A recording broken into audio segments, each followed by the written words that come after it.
আমার বানানো ছোট্ট মা কালীর আজকে হাতের আঙুলগুলো বানিয়ে নেব। জানেন তো, এই হাতের আঙুল বানানো নিয়ে আমার জীবনে অনেক গল্প আছে। আমি তখন বেশ ছোট, বয়স আমার 3 কি 4 হবে হয়তো। তখন আমাদের বড় ঠাকুরের সাথে তৈরি হতো ছোট্ট ছোট্ট মাটির পুতুল, যেগুলো বাবা বিক্রি করতো আষাঢ় মাসের রথের মেলায়। তখন ছোট্ট ছোট্ট রাধা গোবিন্দ, গৌর নিতাই, আরও অনেক রকম মাটির পুতুল বাবা তৈরি করতো।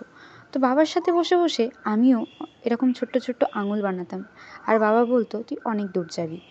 তো সেই কথাটা হয়তো আস্তে আস্তে আজ কাজে লাগছে।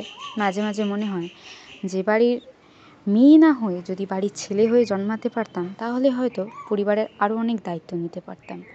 তো যাই হোক, কাজগুলো অনেকটাই কমপ্লিট হলো। আমার অদক্ষ হাতে এই ছোট্ট ছোট্ট আঙুলগুলো আজকে বানিয়েছি। বডির তুলনায় হাত অনেকটা বড় লাগছে, শুকিয়ে যাওয়ার পর ঠিকঠাক হয়ে গেছে যদিও। তার সাথে কিন্তু বডি স্ট্রাকচারও কিছুটা বাড়িয়েছি। তার সাথে এই ছোট্ট পদ্মটাও করেছি। তোমরা জানিও কেমন লাগলো।